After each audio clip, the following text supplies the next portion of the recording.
পড়ি একদিন এক এক এক সময় পড়ি, আর যদি না পড়ি তাহলে সেটা আমি পাস মনে থাকবে আমার? হ্যাঁ, এই কবিতা আছে, অনেক ছেলেরা এসে বলে হুজুর আমার পড়া মনে থাকে না, ভুলে যাই। আমি বলি বাবা কবিতা পড়েছো? বলে জি। মুখস্থ আছে? বলে হ্যাঁ। বলে কিরকম ভাবে পড়েছো বলো তো এই কবিতাটা? অনেকবার পড়তে হয়েছে, আবার মুখস্থ হয়েছে। তা সেই রকম যে কোনো জিনিস ওইরকম পড়তে হবে। পড়া মানে আমল করা যাকে বলে, পড়তে হবে, পড়তে পড়তে তোমার দিলে বসে যাবে, আর জীবনে ভুলবে না।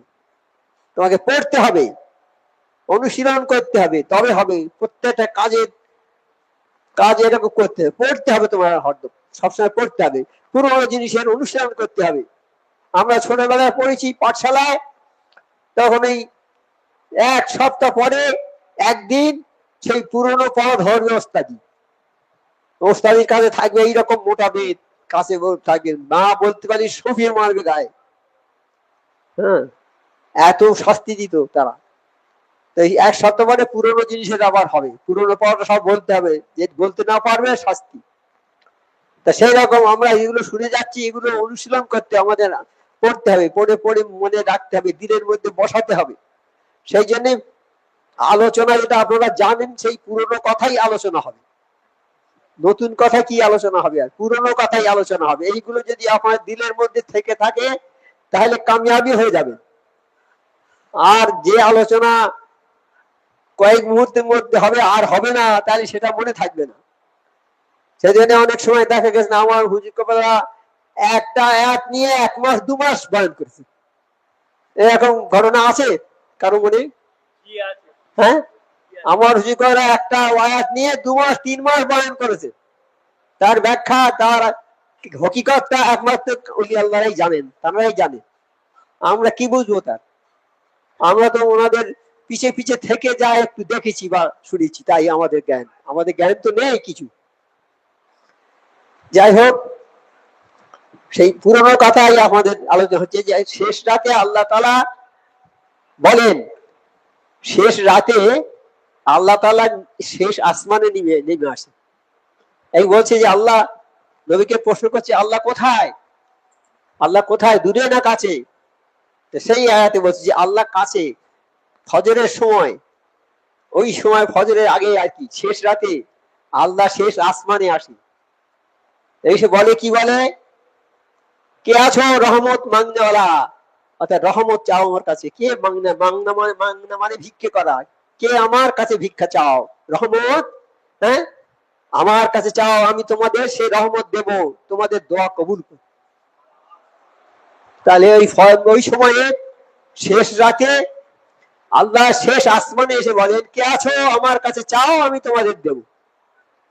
তখন আমরা অনেকেই ঘুমিয়ে আসার হয়ে থাকি, ঘুমিয়ে থাকি অনেকে, আমরা উঠি না। মা এসে ডেকে দিলে, বাবা ওঠো ওঠো, নামাজের সময় ওঠো। হ্যাঁ মা উঠছি বলি, পাশ ফিরে আবার কম্বলটা টেনে নিয়ে মুড়ি দিয়ে আর ভালো করে মুড়ি আবার শুয়ে পড়ি। মা আবার সে বলে, বাবা ওঠো ওঠো ওঠো বাবা, নামাজের সময়। হ্যাঁ মা উঠছি বলে উঠলো, উঠে বসলো, মা দেখে চলে গেল, নামাজে গেল, ও আবার শুয়ে পড়লো। শয়তান তো আমাদের কুপদ্দামি করবো বলেছি একদম, আল্লাহর সঙ্গে চ্যালেঞ্জ দিয়েছে যে আমি আপনার সমস্ত উম্মতকে, আমি এই সমস্ত বান্দাকে আমি কুপদ্দামি করে দেব।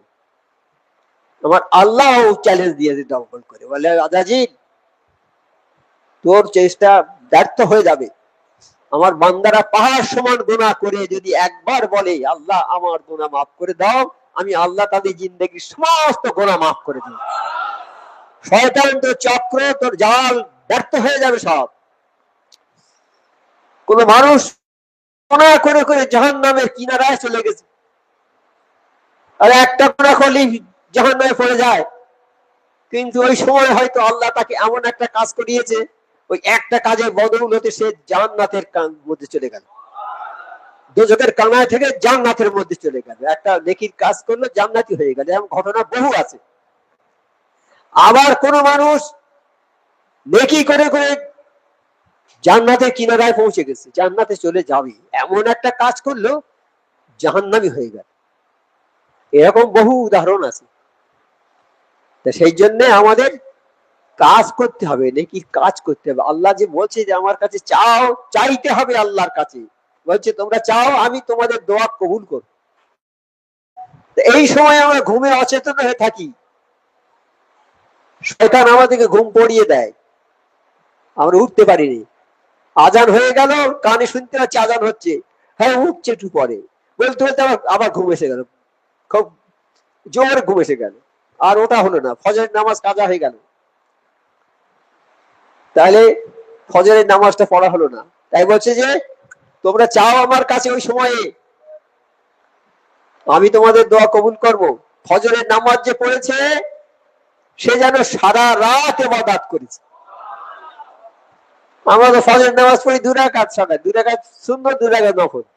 অনেকে তাহাজ্জুদ পড়ে তাহাজ্জুদ পড়ে, অনেকে নফল নামাজ পড়ে। তা আমরা কিছুই পড়লুম না, হয়তো এসব নামাজ পড়ে ওজিফা পড়ে শুয়ে পড়লুম, আর ফজরের নামাজ উঠে 2 রাকাত সুন্নত পড়ে আর 2 রাকাত ফরজ যেই পড়লুম, এটা কি হয়ে গেল, সে আমি যেন সারা রাত নামাজ পড়েছি। যদিও আমি সারা রাত ঘুমিয়ে থেকেছি, কিন্তু ফজরের নামাজ পড়ার জন্য আমার রাতের ঘুমটা পুরো নামাজে গণ্য হয়ে গেল। আমার আল্লাহ চাচ্ছেন যে আমার বান্দারা যেন সবাই জান্নাতি হয়ে যায়, চাচ্ছেন। হ্যাঁ, আর শয়তান চাচ্ছে যাতে আমরা জাহান্নামী হয়ে যাই, কিন্তু শয়তান পারবে না, শেষ পর্যন্ত হেরে যাবে শয়তান, শয়তান হেরে যাবে, পারবে না। আমরা যদি একটু সজাগ হই, আমরা যদি একটু সাবধানতা অবলম্বন করি। আজকে এই দরবার থেকে তো সবার ধাক্কা মেরে মেরে বলা হচ্ছে, ধাক্কা মেরে মেরে, গায়ে ধাক্কা মেরে মেরে বলা হচ্ছে, একবার নয় দুবার নয়, বারবার বলা হচ্ছে বাবা নামাজ 5 ওয়াক্ত পড়ো, নামাজ 5 ওয়াক্ত পড়ো, নামাজ পড়ো বাবা। হ্যাঁ, নামাজ পড়তে হবে। এ কথা একবারও নয়, মনে হয় প্রতি মজলিসে 10 বার 20 বার করে হয় নামাজের কথা। তাহলে এই নামাজটা পড়তে হবে। ফজরের নামাজ যে পড়লো সে যেন সারা রাত ইবাদত করলো, সারা রাত ইবাদতের নেকি হয়ে গেল। সমস্ত মখলুক আল্লাহর জিকির করে, সমস্ত মখলুক, আসমান জমিন চাঁদ সূর্য পাহাড় পর্বত নদী নালা পাখি পক্ষী কীট পতঙ্গ, হ্যাঁ এমন এমন জীব আছে, এমন এমন প্রাণী আছে চোখে দেখা যায় না, অনুবীক্ষণ যন্ত্র দিয়ে দেখতে হয়, তারাও আল্লাহর ইবাদত করে। পাখি যে উড়ে যায় আকাশে, তার পালক এরকম করে যায়, ওই আল্লাহর ইবাদত করে, ওই পাখি উড়ন্ত অবস্থায় আল্লাহর ইবাদত করে। চাঁদ সূর্য সবাই আল্লাহর ইবাদত করে, আসমান জমিন সবাই আল্লাহর ইবাদত করে। আল্লাহর ইবাদত থেকে বিমুখ হচ্ছে একমাত্র মানুষ, যে মানুষকে আল্লাহ সর্বসৃষ্টি করেছে। কুল মওজুদের সর্বশ্রেষ্ঠ মখলুকাত হচ্ছে মানুষ। যে মানুষকে আল্লাহ সর্বসৃষ্টি করেছে সেই মানুষই কেবল একমাত্র নামাজে গাফিলতি করে, তাছাড়া আর অন্য কোনো মখলুক নামাজে গাফিলতি করে না। সবাই আল্লাহর নামাজ পড়ে। ইবাদতের সার হলো আল্লাহর জিকির, আর সমস্ত মখলুক আল্লাহর জিকির করছে। আমার এক নবী আইয়ুব, নবী যাকে মাছের আইয়ুব আলাইহিস সালাম, না ইউনূস আলাইহিস সালাম, মাছ গিলে নিয়েছিল, কোন অন্যায় কাজ করেছে, অন্যায় কাজ করে চলে যাচ্ছে, এখন আল্লাহ অখুশি হয়ে গেছে, নদীতে পড়ে গেছে। ইউনূস আলাইহিস সালাম, আল্লাহ বললে মাছকে একটা হুকুম করলো, ওকে গিলে দাও, ওকে রেখে দাও, পেটে রেখে দাও, সংরক্ষণ করে রেখে দাও, ওকে হজম করে ফেলো না। মাছ খেতে তো হজম হয়ে যায়, 40 দিন মাছের পেটে ছিল। তা মাছের পেটে মাছ গিলে নিয়ে সমুদ্রের তলায় চলে গেছে, একদম তলায় চলে গিয়েছে। তখন কান পেতে শুনছে যে মাছের পেট থেকে ওই পাথর, নুড়ি পাথর সমুদ্রের তলায় আছে, ওরা সব আল্লাহ জিকির করছে। ওই জিকির শুনে উনি জিকির আরম্ভ করেন, লা ইলাহা ইল্লা আনতা সুবহানাকা ইন্নী কুনতু মিনাজ জালিমিন। এই জিকিরটা উনি শুরু করলে আর মাছ পেটে রাখতে পারলো না। সবই আমার আল্লাহ পাকের ইচ্ছা, আল্লাহ পাকের ইচ্ছাতে সব হয়। আর মাছ পেটে রাখতে পারলো না, ডাঙায় এনে ফেলে দিল। জিকির মানুষকে কিভাবে বাঁচায়, জিকির মানুষকে বাঁচায়, 2 রাকাত নামাজ মানুষকে বাঁচায়। সামনে দস্যু দাঁড়িয়ে আছে তরবারি হাতে, পকেটে কি আছে বের করো, কি টাকা আছে সব বের করো, টাকা পয়সা যা ছিল সব বের করে দিয়েছে। বলছে এইবার তোমাকে আমি গর্দান দেব। কেন গর্দান দেবে? ওকে ছেড়ে দেয়, ওই ঘাটির কথাটা বলে দেবে লোকের সঙ্গে, যে এই ভাই ওই জায়গায় যাবে না, ওখানে দস্যু আছে। এই জন্য যার কাছে টাকা পায় নিয়ে তাকে গর্দান কোপ মেরে উড়িয়ে দেয়। বলছে ভাই হাত জোর করেছি তোমার কাছে, তুমি আমাকে মেরে ফেলো, এখানে তো কেউ নেই আমার বাঁচানোর, তুই মেরে ফেলবে কিন্তু আমাকে 2 রাকাত নামাজ পড়তে দাও। পরে আরে কত লোক তো এরকম বলেছে, দেখতে পাচ্ছ না কত মাথার খুলি, কত হাত পা কাটা সব পড়ে আছে এখানে দেখছো। ওরা সবাই বলেছিল আমার কাছে যে আমাদের নামাজ পড়তে দাও, আমি দিয়েছি কিন্তু কেউ রক্ষা করতে পারিনি ওকে আমার হাত থেকে, তুমি রক্ষা পাবে, ঠিক আছে তোমাকে 2 রাকাত নামাজ পড়ার অনুমতি দিচ্ছি। নামাজে দাঁড়িয়েছে কিন্তু কিভাবে পড়বে, নামাজ পড়তে পারছে ভুলে যাচ্ছে, শুধু ভয়েতে তথ্যার করছে, তবুও আল্লাহু আকবার বলে সেজদায়। তোমার আল্লাহ তো মনের খবর সব জানে। আল্লাহু আকবার সেজদায় উঠেছে, উঠেছে আর একটা সেজদা দেবে, এমন সময় দেখছি যে দূর থেকে যেন কে একটা ঘোড়া চড়ে একজন অশ্বারোহী খুব তীর বেগে দৌড়ে আসছে। চোখের পলকে এসে সে তার হাতে বর্ষা, এক বর্ষা আঘাত করলো সেই সেই দস্যুর বুকে। দস্যুর বুকে এদিক থেকে বর্ষা ঢুকে এদিক থেকে বেরিয়ে গেল, দস্যু চিৎপাতে পড়ে গেল, সেখানে মৃত্যুবরণ করলো, এ বেঁচে গেল। 2 রাকাত নামাজ তাকে বাঁচালো। এরকম বহু ঘটনা আছে, বহু ঘটনা, একটা ঘটনা না, বহু ঘটনা আছে। নামাজ মানুষকে বাঁচাতে পারে, হ্যাঁ বাঁচাতে পারে। আর কুল মখলুক মানুষের কথা শোনে, আল্লাহর কথা শোনে কুল মখলুক।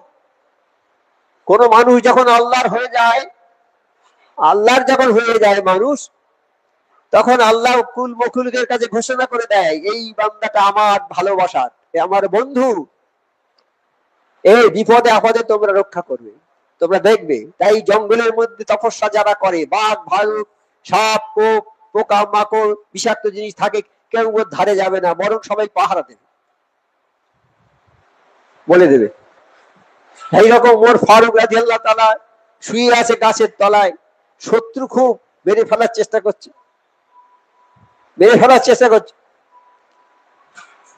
কিন্তু গাছের তলায় শুয়ে আছে। এইবার যাচ্ছে, বাড়িতে এসে একদল জিজ্ঞেস করছে ওমর ফারুক কোথায় গো? তা বলছে সেই গাছের তলায় শুয়ে আছে। ওদের উদ্দেশ্য ওমর ফারুক কতল করে দেবে, তাকে তো সামনাসামনি পারবে না, আর শুয়ে আছে ঘুমন্ত অবস্থায়, গিয়ে আমরা 10-12 জন এসছি তরোয়াল নিয়ে সব এক কোপে সব কেটে দেবে বলে যাচ্ছে। এই তো সুযোগ হয়েছে, এর চেয়ে সুযোগ জীবনে পাবো না। যাচ্ছে, যে দেখে খানিকক্ষণ পরে দেখে যে জঙ্গলের ভেতর থেকে একটা বড় বাঘ, বিরাট বাঘ বেরিয়ে হযরত ওমর ফারুক রাদিয়াল্লাহু তাআলা পায়ে চুম্বন করে আবার ঢুকে গেল। এই দৃশ্য দেখে ওরা অবাক হয়ে গেছে, বলে আরে সর্বরে কি, একটা জঙ্গলের বাঘ যদি ওমর ফারুককে এত সম্মান করে, এত তাজিম করে, আর আমরা তাকে খুন করতে যাচ্ছি, আমরা আশরাফুল মখলুকাত মানুষ, আল্লাহর সর্বশ্রেষ্ঠ সৃষ্টি হয়, তাকে খুন করতে যাচ্ছি, বলে সব ফিরে এলো। আর ওমরের প্রতি তারা রাগ থাকলো। তাই যখন কোনো মানুষ আল্লাহর হয়ে যায়, আল্লাহ তখন সমস্ত মখলুককে বলে দেয় যে ইনি আমার প্রিয় বন্ধু, আমার বন্ধু ইনি, এনাকে সব তোমরা লক্ষ্য রাখবে দিকে। তাই দেখা যায় ওলি আল্লাহরা জঙ্গলের মধ্যে তপস্যা করে, পাহাড়ের উপরে তপস্যা করে, হ্যাঁ খুব বিপদ সংকুল জায়গায় তপস্যা করে, কিন্তু কেউ তাদের গায়ে স্পর্শ করার শক্তি পায় না। তা সমস্ত জিনিস আল্লাহর জিকির করে, আসমান জমিন চাঁদ সূর্য সবাই আল্লাহর জিকির করে। একজন ওলি আল্লাহ যাচ্ছেন, তার মুরিদদের সঙ্গে আছে, কামার শালের কাছে গিয়ে মুর্শিদ অজ্ঞান হয়ে পড়ে গেছে। তখন ওরা সবাই মিলে মাথায় পানি টানি দিয়ে সেবা শুশ্রূষা করে খানিক পরে সুস্থ হলো। বলে হুজুর আপনি কামার শালের এখানে পড়ে গেলেন কেন, কি হয়েছে ঘটনা? বলছে বাবা আমি যখন কামার শালের কাছে এসেছি, তখন দেখি ওই যারা কামারের কাজ করছে, যারা লোহা পুড়িয়ে লাল করে আর হাতুড়ি ওর উপরে মারছে যখন, আর ওই ওই যে লাল লোহাটা আগুনে পুড়ে লাল হয়ে গেছে, ওর মধ্যে থেকে শুধু আল্লাহ আল্লাহ এই কথাটা বেরোচ্ছে। ওই লোহা পুড়েছে যেটা, ওই লোহার ভেতর থেকে শব্দ বেরোচ্ছে যখনই হাতুড়ি মারছে শব্দ বেরোচ্ছে আল্লাহ আল্লাহ। এইটা শুনে আমার বাবা, আমার শরীর খারাপ হয়ে গেছে, আমি অজ্ঞান হয়ে পড়ে গেছি, জ্ঞান হারিয়ে ফেলেছি। যে একটা মখলুক, একটা লোহা, সে আল্লাহর জিকির করছে, আমরা মানুষ হয়ে জিকির থেকে বিরত একমাত্র। এইটা শুনেই আমি অজ্ঞান হয়ে গেছি বাবা। তাই দেখুন, সমস্ত মখলুক আল্লাহর জিকির করে, সমস্ত মখলুক। এমন চোখে দেখা যায় না এমন জিনিস আছে, অনুবীক্ষণ যন্ত্রের দ্বারা দেখতে হয়, তারাও সব আল্লাহর জিকির করে। আর এই জিকিরটা হচ্ছে সবচেয়ে বড় জিনিস। ইবাদতের সার হলো এই আল্লাহর জিকির। সমস্ত ইবাদতের সার হলো আল্লাহর জিকির। সুবহানাল্লাহ জিকিরে আরশি, আমাদের ওজিফার মধ্যে আছে তো সুবহানাল্লাহ। হ্যাঁ, জিকিরে আরশি, সুবহানাল্লাহ যে পড়বে তার নেকির পাল্লা অনেক ভারী হবে। সুবহানাল্লাহ যে পড়বে তার নেকির পাল্লা অনেক ভারী হবে, এবং আলহামদুলিল্লাহ বললে পুরো ভারী হবে। সুবহানাল্লাহ আলহামদুলিল্লাহ বললে পুরো ভারী হবে। আল্লাহু আকবার পর্যন্ত পড়লে আসমান জমিনের সমস্ত নিয়ামত ঝুঁকে যাবে।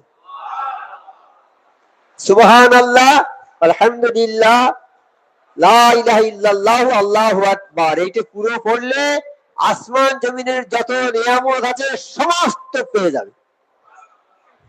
এই কলেমা যারা সাচ্চা দিলে পড়ে, এই কলেমাটা যারা সাচ্চা দিলে পড়ে, হ্যাঁ, ধনীরা দান খয়রাত করে কোটি কোটি নেকি কামাবে, তার সমতুল্য নেকি হবে।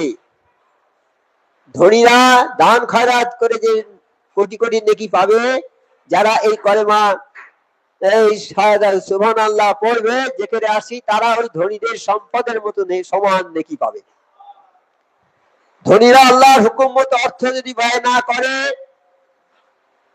ধনীরা যদি আল্লাহর হুকুম মতো অর্থ ব্যয় না করে, কাল কিয়ামতে তাদের ধরা পড়তে হবে। ধরা পড়তে হবে। শুধু ধনীরা কেন, সমস্ত মানুষ যদি যারা আল্লাহর হুকুম মতো কাজ না করবে, আল্লাহর হুকুম মতো নামাজ, আল্লাহর হুকুম মতো রোজা, আল্লাহর হুকুম মতো দান খয়রাত যদি না করে, কাল কিয়ামতে সবাইকে ধরবে আল্লাহ, কারো ছাড় দেবে না। দান খয়রাত যে ভিক্ষা করে খায় তাকেও করতে হবে। একটা পয়সা দান করতে পারবে না যে ভিক্ষা করে, আজকাল 1 পয়সা দিলে নেয় না ভিখারিরা, ফেরত দেয়। হয়তো 50 পয়সা দিলে এখন নেবে না, 1 টাকা দিলে যদি নেয়। এখন আগে 1 পয়সা দিত, দিলেই নেবে, এখন 1 টাকা দিলে ওদের নেবে, কি তাও হয়তো অনেকে নেয় না। বাবু 1 টাকা কি দেবো, ও তো 1 কাপ চা হবে না, 1 কাপ চায়ের দাম 5 টাকা। তার কনেকির ভাই আছে দেখেছি, বাবু একটা পয়সা দাও, মানে কি খাবে, কি করবে, মানে আমি এটা কিনে খাবো, চা খাবো কি বিস্কুট খাবো, চলো আমার সঙ্গে আসুন। সঙ্গে করে নিয়ে যেমন যাচ্ছে, তারপর পিছনে আরো 4-5টা ভিখারি যাচ্ছে। বাবু কোথায় নিয়ে যায়, নিয়ে দোকানে বসিয়ে চা বিস্কুট কফি যা খাইতে চাচ্ছে পেট ভর্তি করে খাওয়ালো। এরকম দেখেছি আমরা চোখের সামনে, এরকম ভাইরা পীর ভাইরা আছে। তা এরকে আল্লাহ ভালোবাসবে না? একে আল্লাহ ভালোবাসবে না? আর আমরা বসে দোকানে মিষ্টি খাচ্ছি, দই খাচ্ছি, রসগোল্লা খাচ্ছি, লেডিগিনি খাচ্ছি, আর আমাদের সামনে রাস্তার উপর দাঁড়িয়ে আছে একটা ভিখারি, আমাদের ফ্যাল ফ্যাল করছে, এই আছে, চোখ থেকে টপ টপ করে পানি পড়ছে। আল্লাহ কি কষ্ট হচ্ছে তার, যে আমার যদি একটু দিত। তাই নবী পাক সাল্লাল্লাহু আলাইহি ওয়াসাল্লাম বলেছেন যে তোমাদের যারা রান্না করে খাওয়াবে, যারা তোমরা খাবে, তাদের অন্তত একটু দিবে। কেন? তাদের রান্না করে দেয় তো কষ্ট করে, তাদের হয়তো মনে মনে ইচ্ছে হয় যে একটু খেলে ভালো হয়, সেই জন্য তাদের একটু দেবে বাবা, যারা রান্না করে। আমাদের বাড়ির চাকর বাকর থাকে না, আর চাকর বাকর আছে তো, চাকর হাতে আমার খানা এনে দিলে, প্লেটে করে ভালো গোশ এটা সেটা এনে দিলে, আমি যদি একটা গোশের পিস নিয়ে বাবা এটা খাও, এই তাহলে ভালো হলো। আর নয় তোর মনে কষ্ট হবে যে কি খাচ্ছে, আমার দিলে না। ইসলাম এমন একটা ধর্ম না, এর মধ্যে কোনো মানবতার ধর্ম, মানবতার ধর্ম, মানুষকে ভালোবাসার ধর্ম। মানুষকে যারা ভালোবাসবে না, আল্লাহ তাদের ভালোবাসবে না। মানুষের সঙ্গে যারা খারাপ ব্যবহার করবে, আল্লাহ তাদের পছন্দ করে না। আল্লাহ কত ভালোবাসে মানুষকে। হ্যাঁ, সামান্য একটু কাজ করবে, একটা পয়সা দান করবে, আল্লাহ সেটা বাড়াবে, আল্লাহ সেটা বাড়াবে। হালাল পয়সা হয়েছে, বাড়িয়ে বাড়িয়ে কাল কিয়ামতে উহুদ পাহাড়ের সমান নেকি দিয়ে দেবে। হ্যাঁ, উহুদ পাহাড়ের সমান নেকি দিয়ে দেবে আমাদের। তাহলে আল্লাহ আমাদের ভালোবাসে বলেই তো এই সবগুলো করে দিয়েছে। এই সবগুলো কাজ করো বাবা তোমরা। হ্যাঁ, তোমরা বেশি ইবাদত করতে পারবে না, গরিব মানুষ বা কাজের ফাঁকে করতে পারবে না, তোমরা এইগুলো করো। 5 ওয়াক্ত নামাজটা ঠিক করে পড়ো বাবা। আর রমজান মাসে ইফতার করবে হালাল মাল দিয়ে বাবা, যেখানে সেখানে ইফতার করবে না। তাই দেখা যায় রাস্তার ধারে মসজিদ, মসজিদে ইফতারির ব্যবস্থা হয়েছে, সব সব আম ভাবে চাঁদা নিয়ে। কথা হয়েছে এই যে রাস্তার ধারে মসজিদ, অনেক লোকজন রোজাদার যাবে, তাদের ইফতারি করাবো, কাজে সবাই কিছু কিছু পয়সা দাও। তা সে যার সুদখোর আছে তার কাছে নিচ্ছে, যে ঘুষখোর তার কাছে নিচ্ছে, সবার কাছ থেকে নিচ্ছে পয়সা নিয়ে ভালো অ্যারেঞ্জমেন্ট করেছে।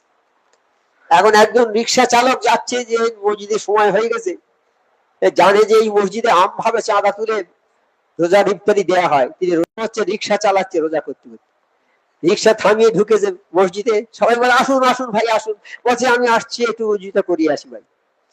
বাইরে এসে তো উজু করতে করতে করতে করতে ওদের ইফতারির সময়টা কেটে গেল, তারপর ঢুকলো, ঢুকে নামাজটা পড়ে আর ইফতারির সময় ঠিক একটু পানি খেয়ে ইফতারি করে নিয়ে নামাজে সামিল হয়ে চলে যাবে।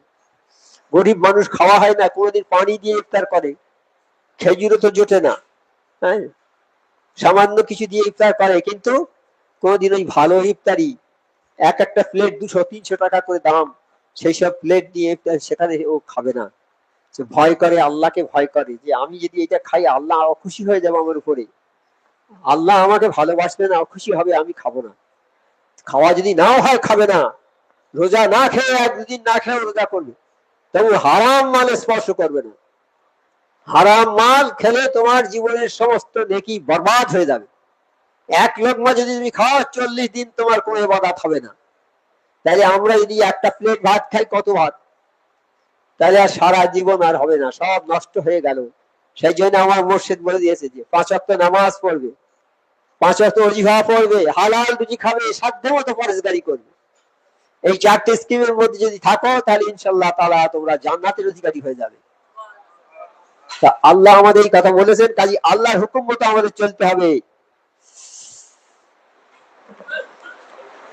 তার বলছে ধনীরা যদি হুকুম মতো অর্থ ব্যয় না করে, আল্লাহর হুকুম মতো অর্থ না ব্যয় করলে কিয়ামতে জবাব দিতে হবে।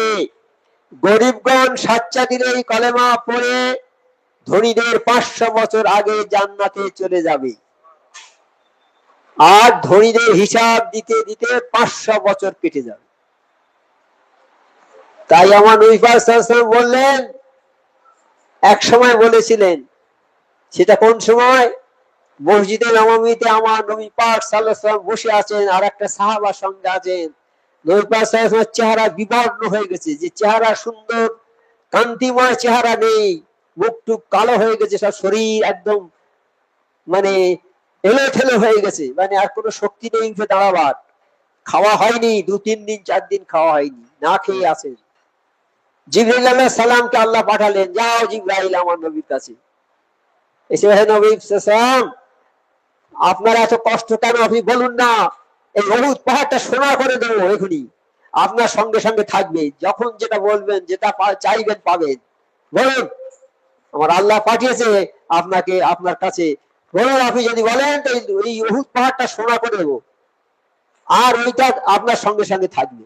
বলছে না, আমি ওটা চাই না, আমি গরিবের সঙ্গে থাকতে চাই, হে আল্লাহ আমাকে গরিবের সঙ্গে আমার হাসর করো। তাই নবী পাক সাল্লাল্লাহু আলাইহি ওয়াসাল্লামের জীবনটা ছিল গরিবী জীবন। সেই জীবন আমাদের আছে, আমরা গরিব মানুষ, আমাদের সেই জীবন নবী পাকের সেই আদর্শ মোতাবেক আমাদের চলতে হবে।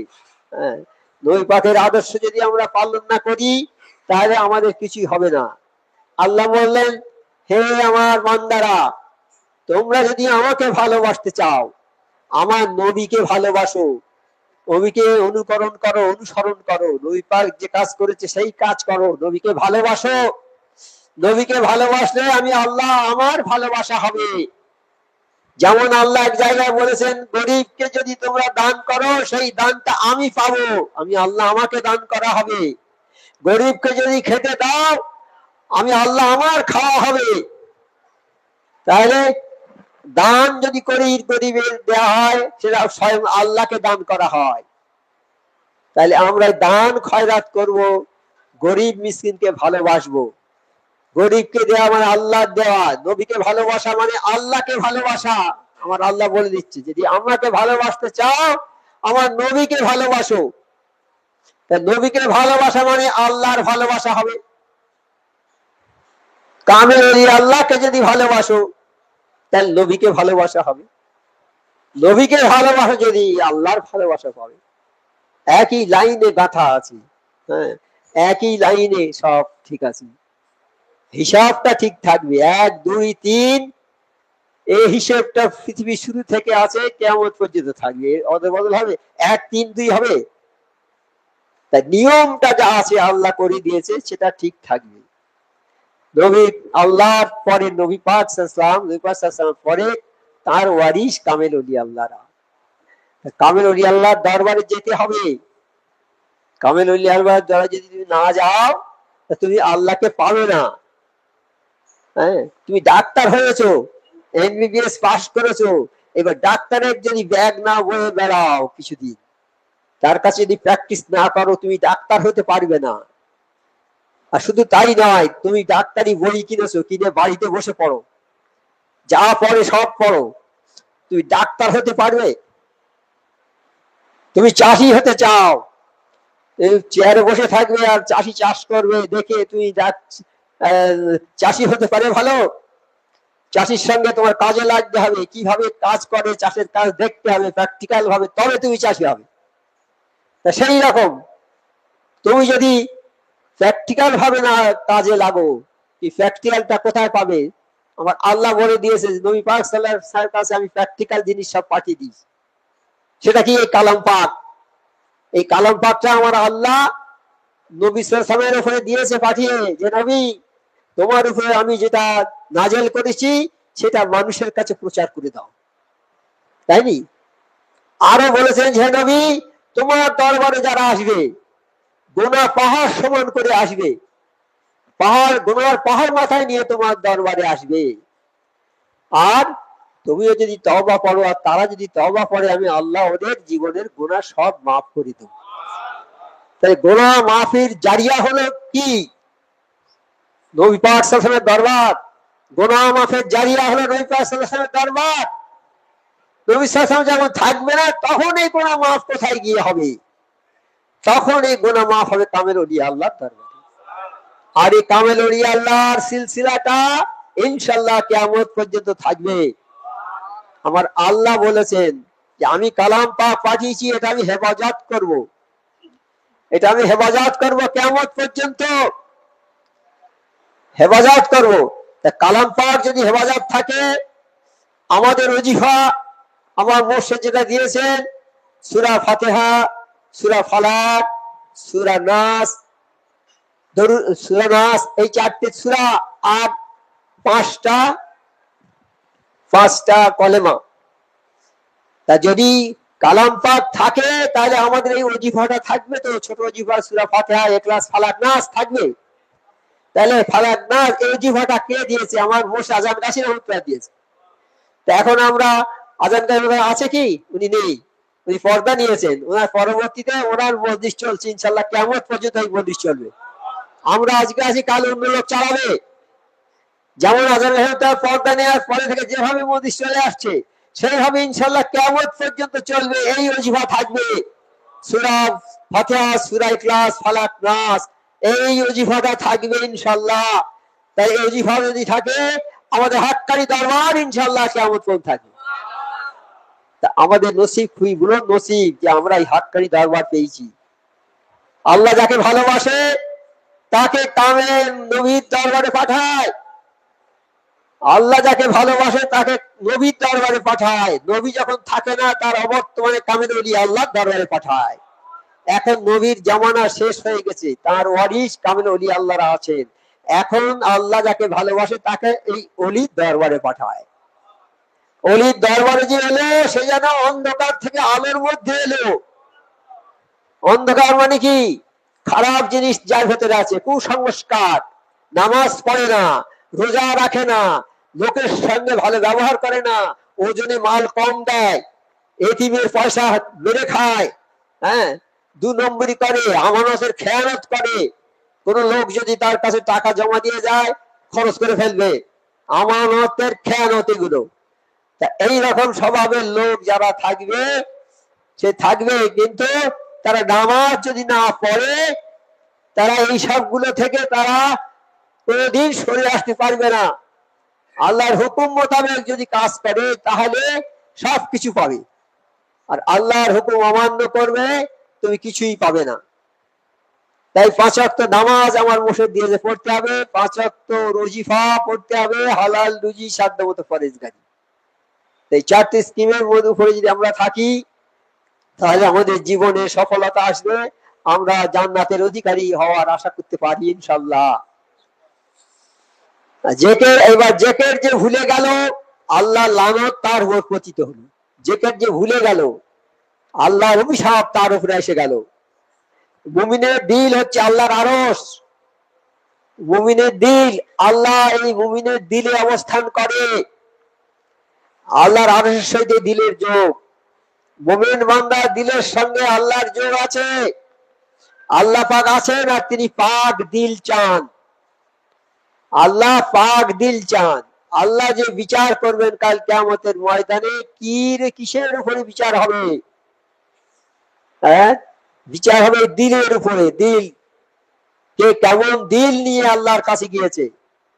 আমরা এখান থেকে কি নিয়ে গেলাম আল্লাহর কাছে, সেইটা হচ্ছে, সেই দিলটা দেখবে আল্লাহ। সেই দিলটা উত্তম দিল, পরিচ্ছন্ন দিল, স্বচ্ছ দিল, যে দিল আয়নার মতো, যাতে কোনো গুনাহ নেই, যাতে কোনো খারাপ জিনিস নেই, সেই স্বচ্ছ দিল ওয়ালা দিলকে আল্লাহ তারই উপরে বিচার হবে। স্বচ্ছ দিল আমাদের তৈরি করতে গেলে এই কালাম পাকের কাছে আমাদের আসতে হবে। আর কালাম পাকের নির্দেশ মতো আমরা যদি কাজ করি তাহলে আমরা সেই স্বচ্ছ দিল আমাদের তৈরি হবে। আর কালাম পাকের মতো নির্দেশটা কোথায় পাবো আমরা? আমরা তো নবী পাক সাল্লাল্লাহু আলাইহি ওয়াসাল্লামের দরবার পাক দেখিনি, এখন কামেলুরি আল্লাহর দরবার দেখেছি। নবী পাক সাল্লাল্লাহু আলাইহি ওয়াসাল্লাম ছিল যে কালাম পাক, আমার মুর্শিদ আজম গাছী দরবারে সে আছে সেই একই জিনিস। তাহলে আল্লাহর হুকুম সম্বলিত কিতাব, এই কিতাবের হুকুম আমরা পাচ্ছি, এখনো পাচ্ছি, ইনশাআল্লাহ কিয়ামত পর্যন্ত পাবো। মুমূর্ষ রোগী, দেখো তুমি মুমূর্ষ রোগী, অর্থাৎ উঠতে পারে না, বিছানা থেকে উঠতে পারে না, নড়তে পারে না, মুমূর্ষ, একেবারে শয্যাশায়ী হয়ে গেছে। তুমি ওযু করতে পারো না, ওযু করলে তোমার রোগ বেড়ে যাবে। তুমি কি করবে? মাটি দিয়ে তৈরি করো, মাটি দিয়ে ওযু করিয়ে নাও, তাহলে তোমার ওযু হয়ে যাবে। তুমি নামাজ দাঁড়িয়ে পড়তে পারো না, বসে পড়তে পারো না, শুয়ে শুয়ে নামাজ পড়ো, ইশারাতে পড়ো, তোমার কোনো নামাজের উঠবস করতে হবে না, কি সব ইশারায় পড়া হবে। মজবুরি হালতের জন্য এটা আল্লাহর কাছে পছন্দনীয়, মজবুরি হালতের জন্য এটা করতে হবে। আমার শক্ত সমর্থ শরীর আছে, আমি বসে বসে নামাজ পড়বো, এটা আমার আল্লাহ পছন্দ করবে না। যারা অসহায় হয়ে গেছে, একদম উঠতে পারে না, ওযু করতে গেলে পানি লাগলেই শরীরে যন্ত্রণা শুরু হয়ে যাবে, পানির দরকার নেই, বাবা মাটি দিয়ে ওযু করে দাও।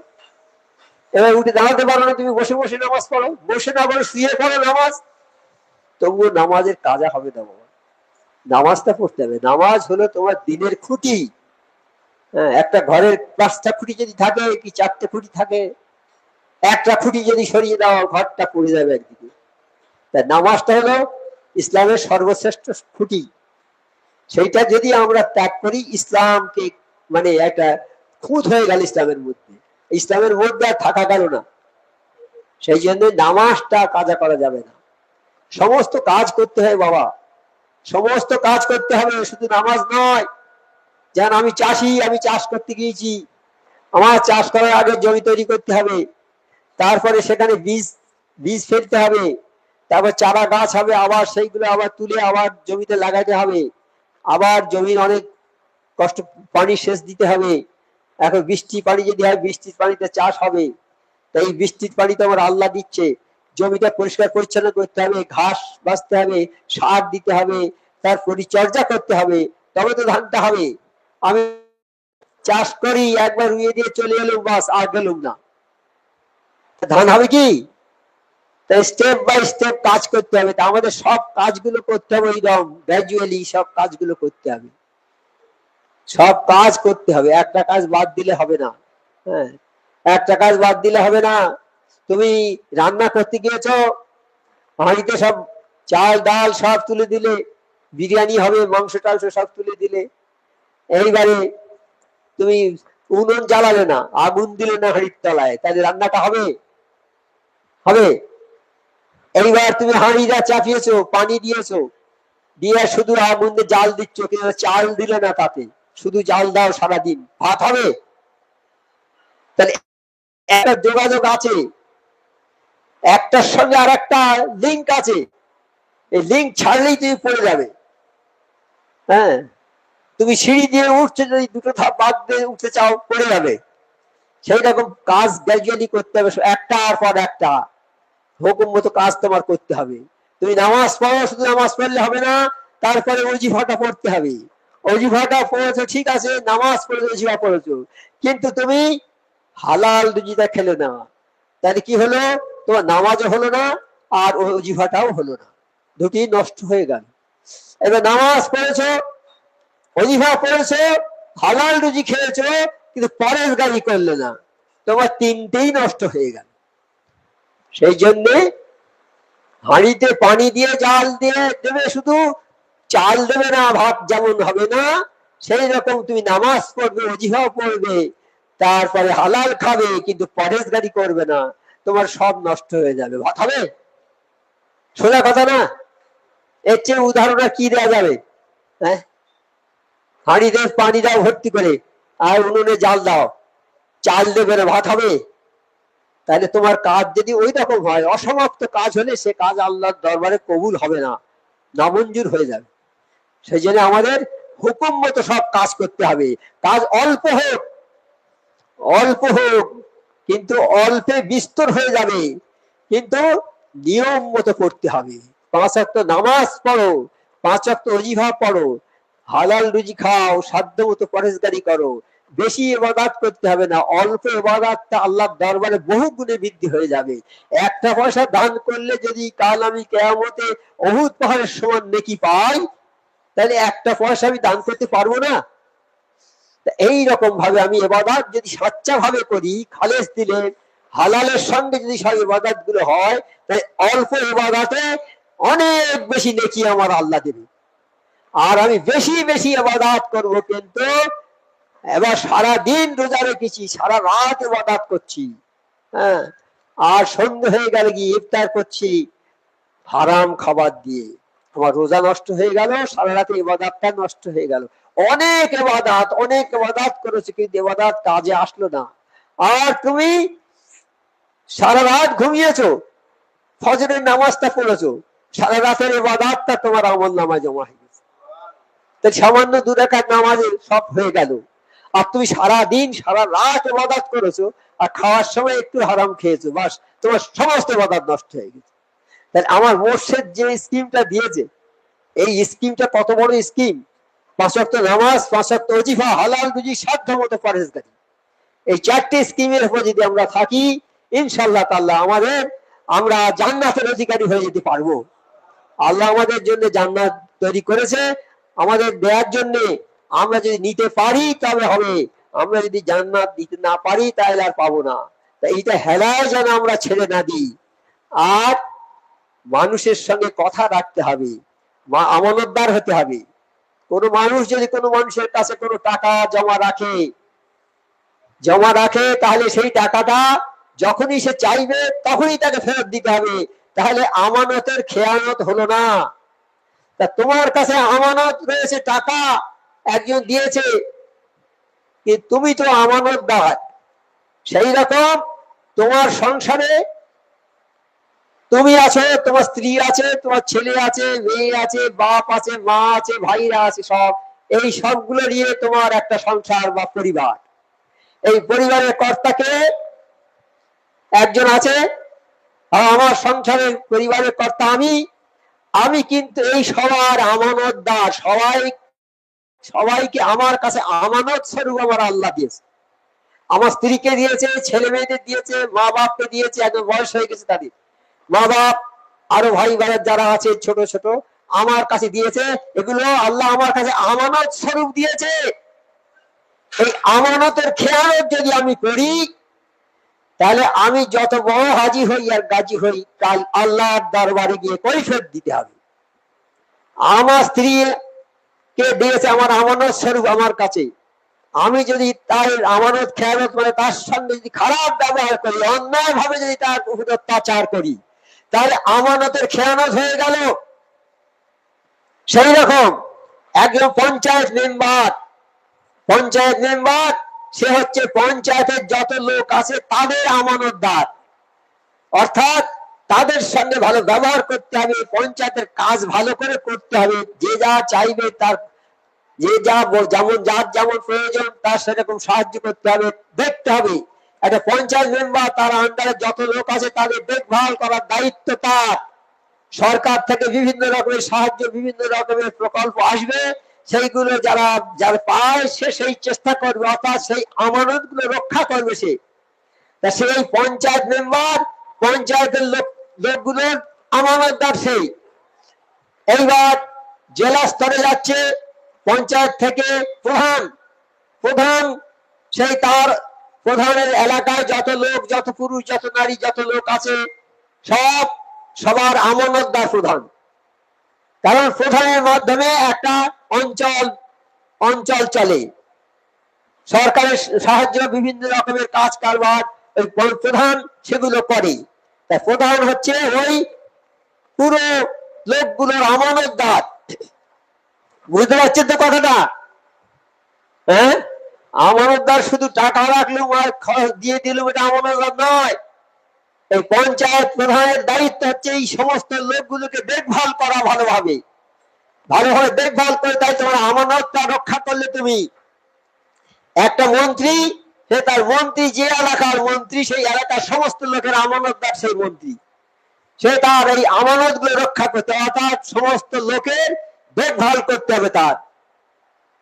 একটা দেশের বাদশাহ সমস্ত দেশের লোকের জন্য আমানতদার, তিনি সমস্ত দেশবাসী, সমস্ত রাজ্যবাসী, রাজ্যের লোকগুলোকে তিনি দেখভাল করবেন। আমানতদার এইগুলোই। আর সংক্ষেপে যেটা আমানতদার, আমাদের সংসারের যে লোক আছে তাদের আমানতদার আমরা। তাদের প্রতি ভালো ব্যবহার করতে হবে, ছেলেদের প্রতি তাদের হক আছে, বাপের উপরে তাদের হক আছে, ছোটবেলা তাদের লেখাপড়া শেখাতে হবে। হ্যাঁ, আমার নবী পাক সাল্লাল্লাহু আলাইহি ওয়াসাল্লাম হাদিস আছে একটা, সেটা হচ্ছে ছেলে যখন কথা বলতে শিখবে তখন কলেমা শেখাতে হবে তাকে। এইগুলো তুমি আমানতদার, তোমার কাছে আমানত রেখেছে, তুমি সেই আমানতের খেয়ানত করো না, তাদের শেখাতে হবে। এই শেখানো গুলো হলো আমানত তোমার রক্ষা করা। তারা আস্তে আস্তে বড় হবে, তাদের স্কুলে পড়াবে, হ্যাঁ, তাদের শিক্ষা দেবে, ইসলামিক শিক্ষা দেবে, ইংরেজি শিক্ষা দেবে, বাংলা শিক্ষা দেবে, ভালো আধুনিক শিক্ষা দেবে, হ্যাঁ, তাদের নামাজি করে তৈরি করবে। এইগুলো হচ্ছে তোমার কাজ। তুমি যদি এইগুলো দায়িত্ব না মানো, দায়িত্ব না পালন করো, কাল কিয়ামতে তোমার প্রতি মানে আইন জারি হবে। ছেলেরা বলবে তোমার বিরুদ্ধে যে আমার আব্বা আমাদের সকালে লেখাপড়া, ছোটবেলায় লেখাপড়া শেখায়নি, আমাদের আরবি শিক্ষা দেয়নি, আমাদের নামাজ পড়ার কথা বলেনি, এই সব অভিযোগ করবে। অভিযোগ করলে কাল তুমি অভিযুক্ত হয়ে যাবে। তুমি এখান থেকে সবকিছু করে গেছো, কিন্তু সেখানে গিয়ে যদি এই সবগুলো তোমার ভুল থাকে, ছেলেদের মানুষ করেনি, ছেলেদের নামাজের কথা বলনি, বিবিকে নামাজের কথা বলনি, বাপ মার সঙ্গে খারাপ ব্যবহার করেছো, তাহলে তুমি আমানতদার আর থাকলে না, তোমার কঠিন শাস্তি দেবে আল্লাহ। খবরদার, সাবধান হয়ে থাকতে হবে। আমরা শুধু এই কথা শুনেছি, আমার নবী পাক ছিলেন আমানতদার, আমার নবী পাক ছিলেন আমানতদার। তার কাছে সমস্ত দেশের মানুষ, কি শত্রু কি মিত্র, সবাই এসে পয়সা করি, সোনা দানা জমা দিয়ে দিত, আর যখনই চাইতো তারা দিয়ে দিত।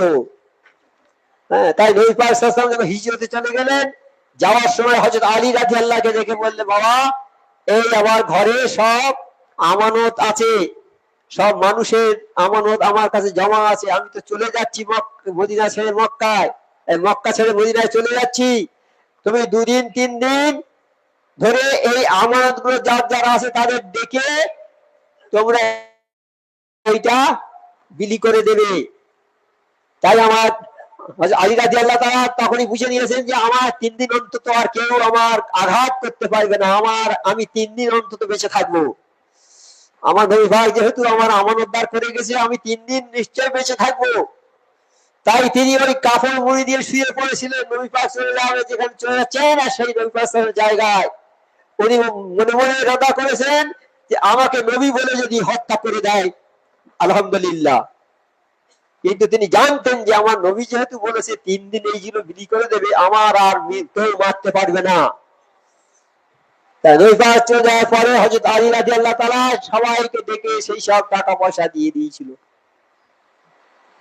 তাহলে আমানতদার, শুধু আমানতদার আমি, আমার সংসারের আমানতদার আমি, ঠিক আছি, কিন্তু পঞ্চায়েত মেম্বার সে পঞ্চায়েতের লোকের আমানতদার, বিডিও সমস্ত ব্লকের আমানতদার, একজন মন্ত্রী তার এলাকার আমানতদার, রাজা বাদশাহ যিনি তার সারা দেশের আমানতদার, তিনি তার সমস্ত দেশবাসীকে দেখতে হবে, সমস্ত তার যত প্রজা আছে সবাইকে দেখতে হবে, তবেই সেই বাদশাহ হচ্ছে আমানতদার। তা আমরা সেই আমানতদার হিসেবে আমরা আছি। আমানতের খেয়ানত করলে আর হক কারো নষ্ট করা যাবে না, কারো হক নষ্ট করা যাবে না। আমার কাছে আমার ছেলের হক আছে, আমার কাছে আমার বিবির হক আছে, আমার কাছে আমার গ্রামবাসীর হক আছে, আমার কাছে আমার পাড়াপড়শির হক আছে, সব আছে, সবার কাছে হক। হকুল্লাহর হকুল ইবাদ, একটা আল্লাহর হক, একটা বান্দার হক। আল্লাহর হক নামাজ পড়তে হবে, ওজিফা পড়তে হবে, হালাল খেতে হবে, যত কিছু আল্লাহ হুকুম করেছে সব করতে হবে। আর বান্দার হক, বান্দাকে তুমি নামাজ পড়ো, বান্দাকে নামাজের কথা বলতে হবে। তুমি হালাল খানা খাও, বান্দাকে হালাল খানার কথা বলতে হবে। তুমি যাই কিছু ভালো কাজ করো, সেই সব কাজের কথা মানুষের বলতে হবে। আজকে আমরা এসেছি এই দরবারে, যে কথাগুলো শুনে যাচ্ছি, বাড়িতে গিয়ে কারোর যদি না হয়ে আমার ছেলে বিবি বাচ্চা তাদের কাছে বলতে হবে যে আজকে দরবারে এইসব কথা হয়েছে। তাদের কাছে বললে এটাও তোমার একটা হক আদায় হবে। আর একটা হক আদায় করার মস্ত বড় সুযোগ আমাদের করে দিয়েছেন আমার মুর্শিদ, এই ওজিফা। এই ওজিফা এটা প্রচার, যে ওজিফা একটা একজনকে দিল, কোন একজনকে ওজিফা দিল, সে কি করলো? একটা নবীর কাজ করলো। নবী তো নেই, আর আমরা নবী হতে পারবো কি? নবী হতে আমরা পারবো না, কিন্তু নবী কাজের সবটা আমরা পাবো। যদি একটা ওজিফা আমরা কোনো লোকের হাতে দিই, তাহলে একটা নবীর কাজ হলো। সে পড়লে তাতে যা নেকি হবে, সে নেকি থেকে কিছু ভাগ আমি পাবো। আর না যদি পড়ে, তাহলে আমি একটা নবীর কাজ করে দিল।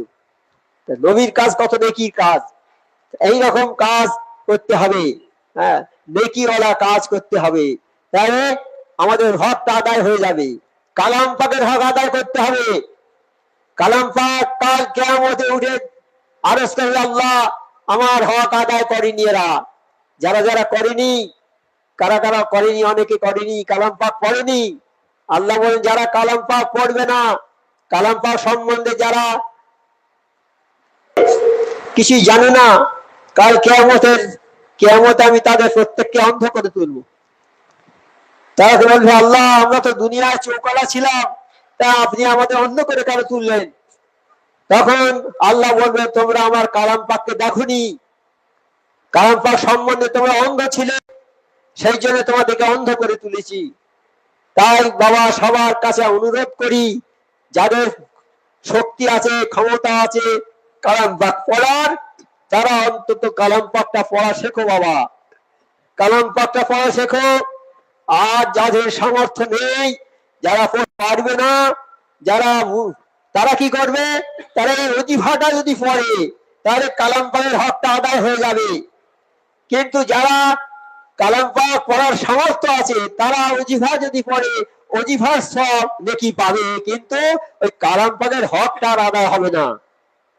একবার সূরা ফাতিহা পড়লে 20 পারা কোরআন শরীফের জিল্লি সওয়াব পাওয়া যাবে, আর একবার ক্লাস করলে 10 পারা কোরআন শরীফের সওয়াব পাওয়া যাবে।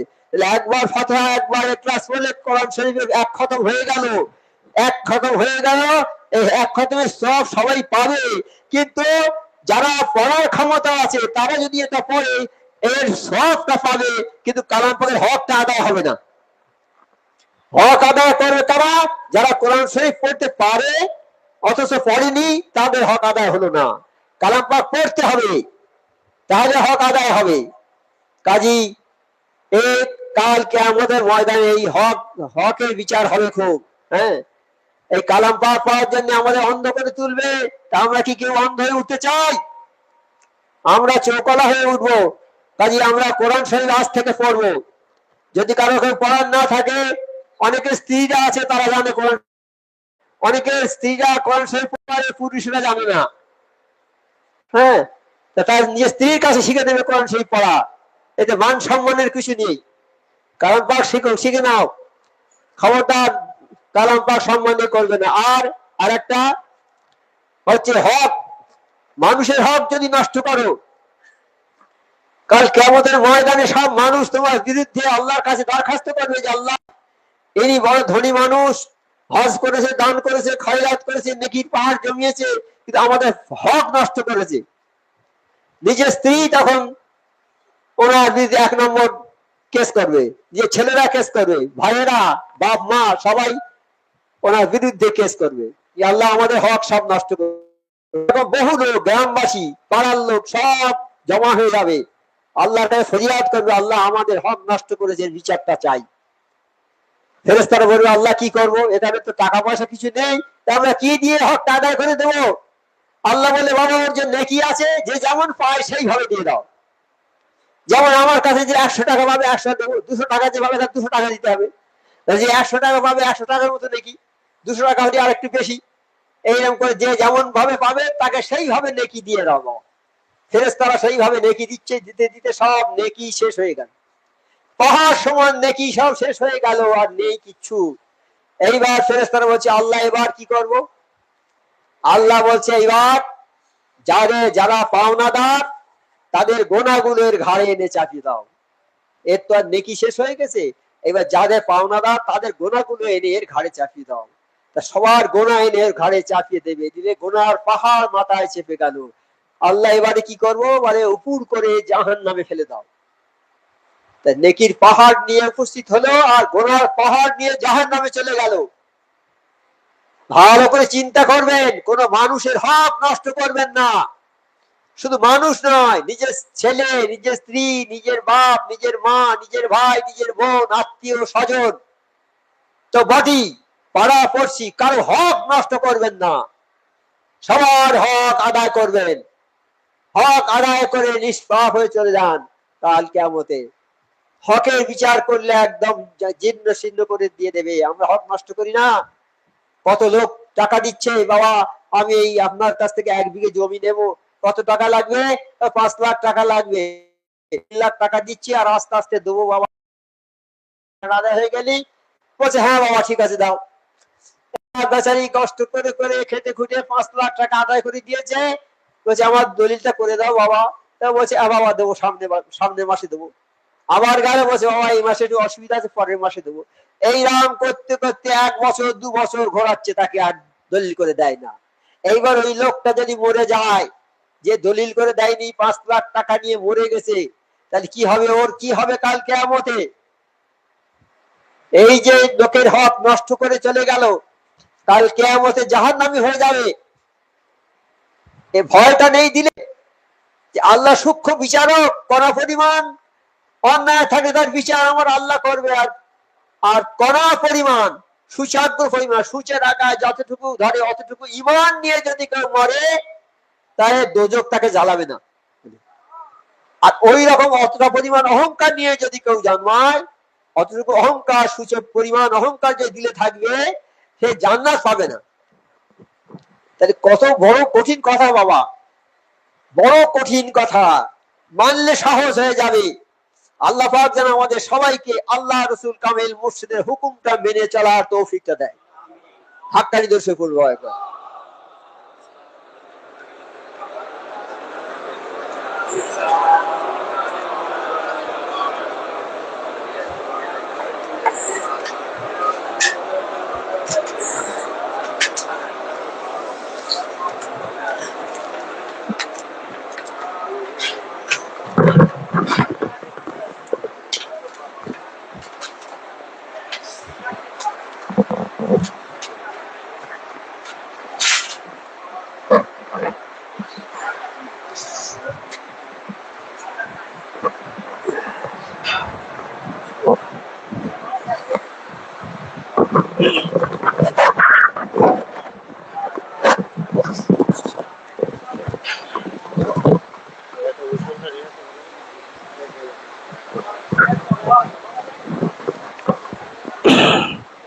আসসালামু আলাইকুম। একটি ঘোষণা, আগামী 11ই জুলাই 2026 জলচক উত্তর বস্তি সালাহান রসুল মজলিস আছে। সকাল 9টা থেকে শুরু হবে, জোহর পর্যন্ত চলবে, তাবারক সহ ইনশাআল্লাহ।